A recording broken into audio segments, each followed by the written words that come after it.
Welcome students. आज third day है, day 3, और हम आज ये सोच रहे हैं कि एक न्यूमेरिकल्स ऐसा करें इलेक्ट्रिक फील्ड पे कि जिसके हेल्प से बहुत सारे और न्यूमेरिकल्स भी हो जाए। हम उन्हीं पॉइंट्स को, उन्हीं क्वेश्चंस को टच करेंगे जो एग्जाम्स में फ्रीक्वेंटली आस्क होते हैं और जो उस एक क्वेश्चन से बहुत सारे अदर क्वेश्चंस भी आप कर सकें। इलेक्ट्रिक फील्ड इंटेंसिटी पे हम न्यूमेरिकल करने जा रहे हैं। इलेक्ट्रिक फील्ड इंटेंसिटी का फॉर्मूला है, अगर ई इलेक्ट्रिक फील्ड का मैग्नीट्यूड शो करता है तो के क्यू बाई आर स्क्वायर। ऐसा यूनिट न्यूटन पर कूलम। अब एक हम न्यूमेरिकल लेते हैं। एक हमने ट्रायंगल लिया जिसके तीनों साइड्स बराबर हैं, जिसे हम इक्विलेटरल ट्रायंगल कहते हैं। Equilateral triangle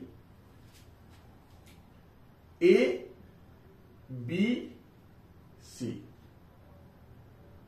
A B equal to A C equal to B C, और ये गिवन है ए के बराबर। ये साइड हमारा ए के बराबर है, सब साइड्स ए के बराबर है।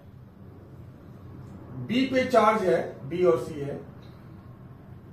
बी पे चार्ज है Q1 and that is 3 micro coulomb, positive charge है। Q2,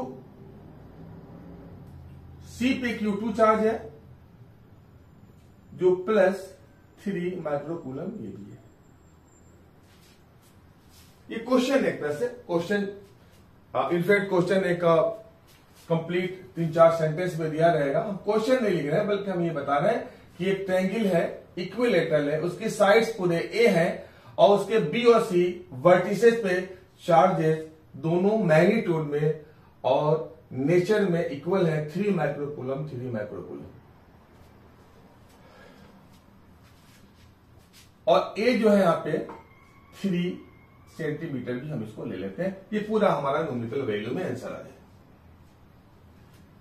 फाइंड आउट, ये क्वेश्चन में है, find out electric, E for electric field at A पे हमें इलेक्ट्रिक फील्ड निकालना है। अब स्टूडेंट्स, 3 जगह स्टूडेंट्स को प्रॉब्लम होता है। पहला ये कि हम ए पर वेक्टर का डायरेक्शन क्या लें। बहुत सिंपल आइडिया है।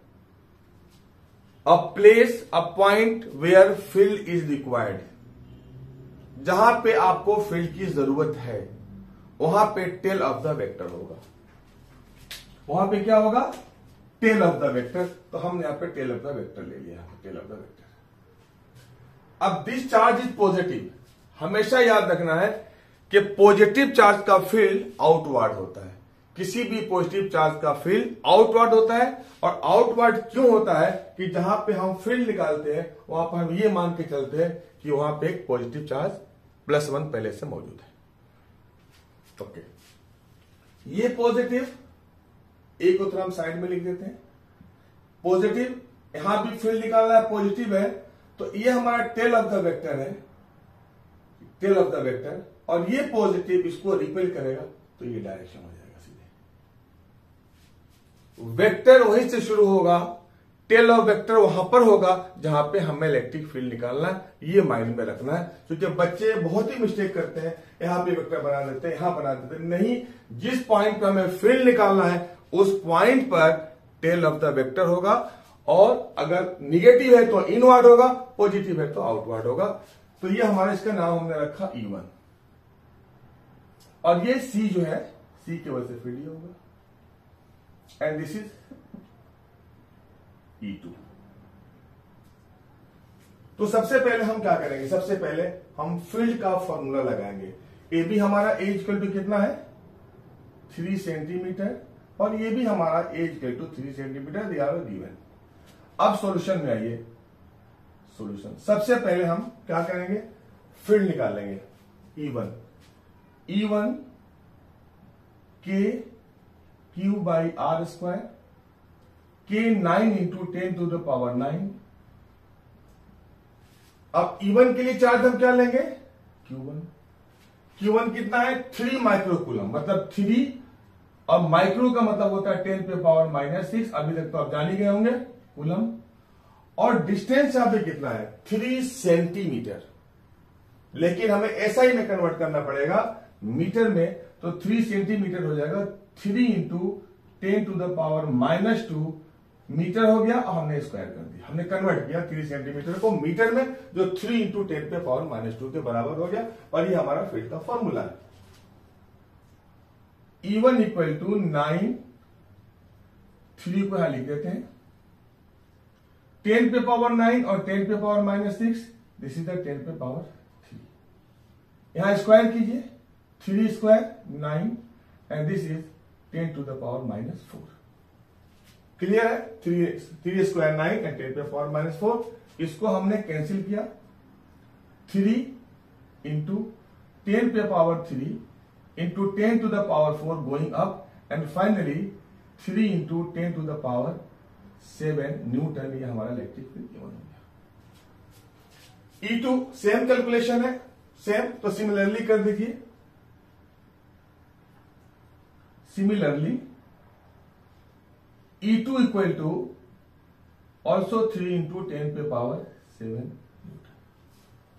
अब यहां पे सवाल उठता है कि जब कोई भी वेक्टर क्वांटिटी, बहुत सारे वेक्टर क्वांटिटी एक पॉइंट पे काम करते हो, तो डायरेक्शन तो एक ही होगा, हमेशा याद रखिएगा।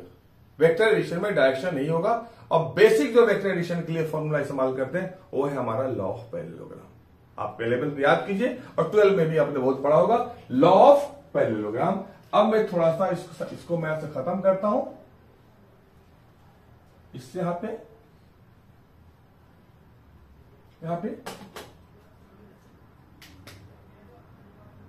और इसी की हेल्प से हम एक पैरेललोग्राम बनाते हैं।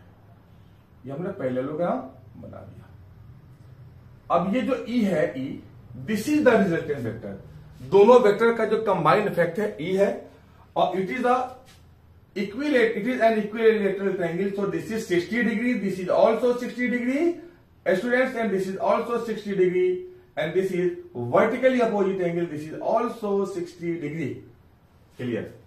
अब थोड़ा आसानी के लिए हम एक काम करते हैं, E1 E2 दोनों हमारे बराबर हैं, तो हमने E1 को भी x मान लिया, x, और हमने E2 को भी x मान लिया, थोड़ा सा हमारा कैलकुलेशन आसान हो जाएगा, कैलकुलेशन हमारा इजी हो जाएगा।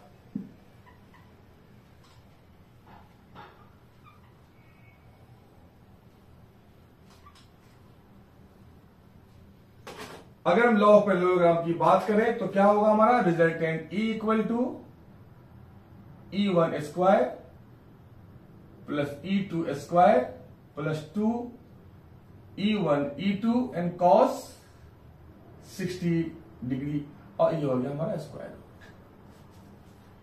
E कितना है हमारा पता नहीं, निकालना है बेटा।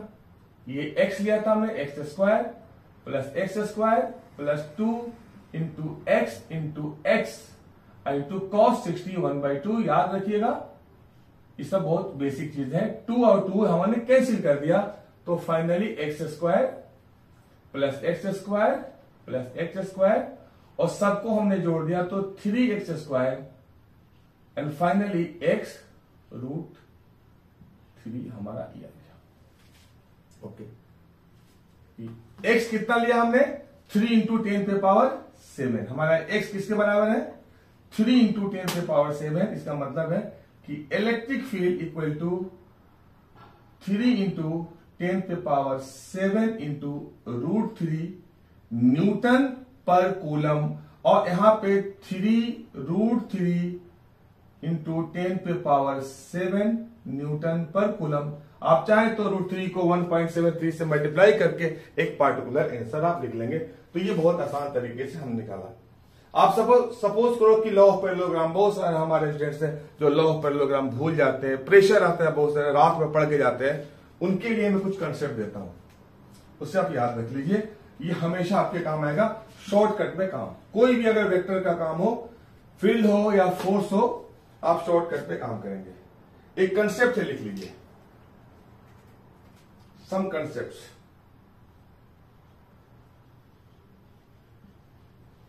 सम कंसेप्ट अगर एक वेक्टर है P x के बराबर है, ओके, तीसरा एक और वेक्टर है Q जो x के बराबर है, और इसका एंगल थीटा जो है 120 डिग्री है, तो याद रखिएगा इस केस में रिजल्टेंट हमारा x के बराबर होगा। बहुत इंपॉर्टेंट चीज है, अगर दो वेक्टर इक्वल हैं और 120 डिग्री पे है तो उनका रिजल्टेंट x के बराबर होगा।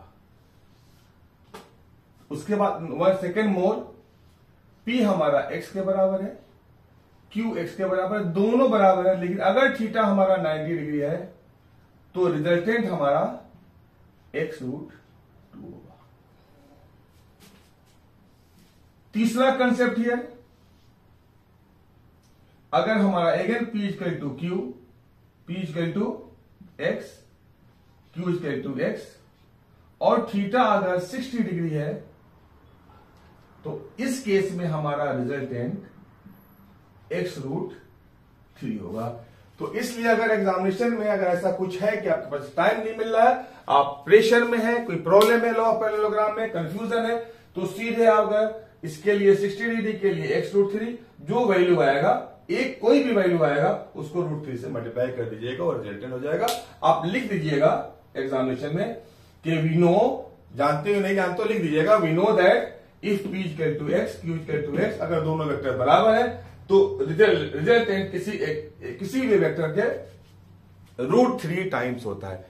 तो ये एक न्यूमेरिकल है, और हमने क्या यूज किया है यहाँ पे, एक 3 चीज हमेशा याद रखिएगा, लास्ट में हम बता रहे हैं। अगर एक से ज्यादा अगर चार्ज है, एक चार्ज है तो सीधे क्या K equal to Q by R square, लेकिन एक से ज्यादा चार्ज है, 2 चार्ज है, 3 चार्ज है, तो एक चार्ज के लिए, 2 चार्ज के लिए हम सबसे पहले फॉर्मूला डाल के हम फील्ड निकालेंगे। फील्ड निकालने के लिए हम श्योर करेंगे कि चार्ज कूलम में होना चाहिए और डिस्टेंस मीटर में होना चाहिए, अगर सेंटीमीटर है तो मीटर में कन्वर्ट करेंगे। उसके बाद हम उसे कैलकुलेट करेंगे फॉर्मूला से। आफ्टर दैट हमें वेक्टर की जो डायरेक्शन के बारे में ख्याल रखना है कि जिस पॉइंट पे हमें वेक्टर निकालना है उस पॉइंट पर हम टेल रखेंगे। अगर पॉजिटिव चार्ज है तो आउटवर्ड वेक्टर, निगेटिव चार्ज है तो इनवर्ड वेक्टर। अगर इसी में अगर हमारा निगेटिव चार्ज होता, अगर ये हमारा निगेटिव होता, ये चार्ज निगेटिव होते, ये दोनों, ये यहां पर Q2 है, अगर ये निगेटिव होते तो हमारा वेक्टर का डायरेक्शन इधर बनता, इस साइड में, और हमारा रिजल्टेंट इस साइड में बन जाता, उल्टा बन जाता अगर निगेटिव चार्ज होते। फिर भी मैं इसको हटा रहा हूं, इसलिए क्वेश्चन हमारा कुछ और है, ये आपको ध्यान रखना। उसके बाद आफ्टर दैट आपको सुपरपोजिशन प्रिंसिपल याद करना है, यूज करना है, और सुपरपोजिशन प्रिंसिपल में आपको कहीं ना कहीं लॉ ऑफ पैरेललोग्राम यूज करना पड़ेगा। तो ये था कल। अगर आपको लगता है कि एक दो तीन और न्यूमेरिकल्स चाहिए इंटेंसिटी पे, इलेक्ट्रिक इंटेंसिटी पे, तो मैं कोशिश करूंगा कि 2-3 दिन के अंदर मैं डिस्क्रिप्शन बॉक्स में मैं डाल दूं, वहां से 3-4 इंपॉर्टेंट क्वेश्चन आप देख सकते हैं। नेक्स्ट हम 4 डे नेक्स्ट वीडियो हम